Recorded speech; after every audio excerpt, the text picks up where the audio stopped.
On a le bonheur maintenant de vous présenter quelques membres de la belle équipe d'Enviro Compétences. Bienvenue si vous venez à peine de vous joindre à nous. D'abord, elle est directrice générale d'Enviro Compétences, Madame Dominique Dodier, qui est là. Bonjour à vous. Bonjour. Merci d'être là.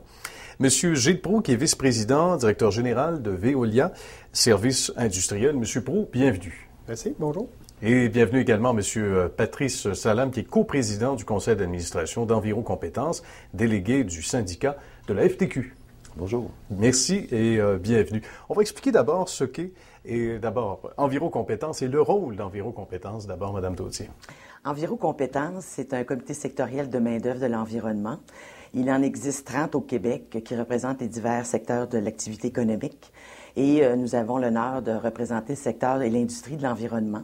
C'est un organisme à but non lucratif qui a pour but de soutenir les employeurs et les travailleurs par la mise en œuvre de projets sur 4 axes centrales, c'est-à-dire développer des programmes de formation, développer des compétences au niveau des travailleurs, travailler à la promotion des métiers et des carrières de l'environnement, ainsi que de travailler sur les bonnes pratiques en gestion des ressources humaines auprès des employeurs de l'industrie de l'environnement, bien entendu. Il est financé en grande partie grâce au soutien de la Commission des partenaires du marché du travail et d'Emploi Québec. Bien. Et il n'y a rien qui se fait sans équipe, évidemment. On va parler de l'équipe, M.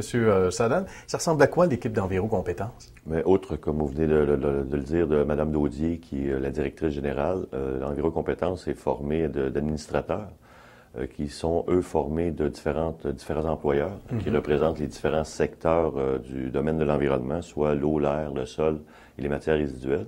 Et les 4 grandes centrales syndicales sont représentées au niveau de toute l'administration. Et c'est ce qui forme Enviro Compétences. Il y a une présence importante des employeurs également. Monsieur Proulx, vous en savez quelque chose, les employeurs et les avantages à être présents également sur le terrain. L'avantage pour les employeurs d'être présents dans Enviro Compétences, c'est tous les programmes de formation qui sont mis sur pied par Enviro Compétences. Le métier dans lequel on occupe chez nous, on a parti de l'alphabétisation, les programmes d'études. On a mis sur pied un programme au complet avec Enviro Compétences, ce qui a impliqué tous les piliers au niveau gouvernemental. Les représentants syndicaux, M. Salam en a fait partie. Et c'est tous ces programmes-là que j'invite les employeurs à prendre connaissance de tout ça et de joindre l'équipe d'Enviro Compétences parce que c'est une équipe qui, dans notre domaine, nous a été très favorable en faisant de notre métier reconnaître sur le marché du travail. Et aujourd'hui, on a des portes qui sont ouvertes. Parlez-nous, M. Salam, de l'importance de la présence des syndicats. Mais c'est, comme M. Proulx disait tantôt, les représentants syndicaux sont sur les tables de concertation avec les employeurs. Donc, on forme un partenariat. Et on parle naturellement de besoin de main-d'œuvre, formation de main-d'œuvre, des employés.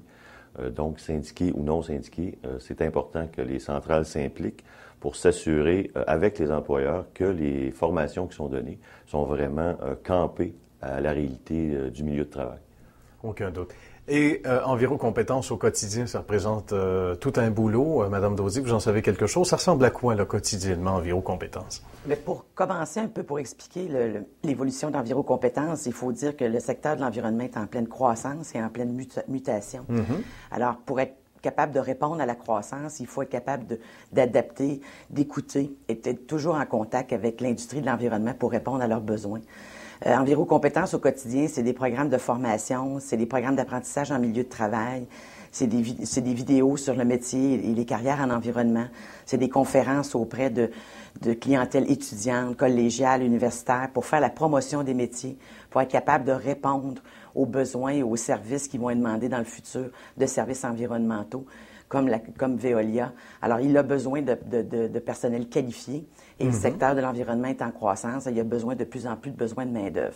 Alors, nous, on est là pour les aider et les accompagner, autant au niveau de la formation que les besoins de main-d'œuvre que les pratiques en gestion des ressources humaines. C'est ça au quotidien, Enviro Compétences. Pas mal de tâches, évidemment, à accomplir au quotidien. C'est sans doute un très, très beau défi. Monsieur Proulx, on va reculer un petit peu, si vous le voulez bien. Ces dernières années, on parle de facteurs explosif, on peut le mentionner ainsi, une évolution tout à fait spectaculaire qui est attribuable à quoi, là? Si on fait un petit tour d'horizon historique. Une petite historique, si vous voulez. L'environnement, comme vous venez de mentionner, a explosé ces dernières années. C'est effrayant. Il y a beaucoup de législation qui a été mise en place et beaucoup de règles qui ont été mises en place pour les employeurs.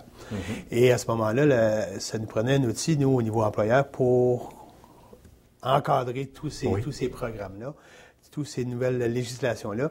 Et effectivement, avec les années, on a un outil qui s'appelle Envirocompétences. On a un groupe qui s'appelle Envirocompétences, si vous voulez, qui est là pour effectivement nous encadrer, pour nous diriger avec les nouvelles législations, prendre des interprétations des lois au niveau légal, et qui fait en sorte qu'aujourd'hui, dans l'environnement, les entreprises sont beaucoup plus adaptes, à jour, dans les différents programmes qui sortent, parce qu'on a un soutien, ce qui n'existait pas avant.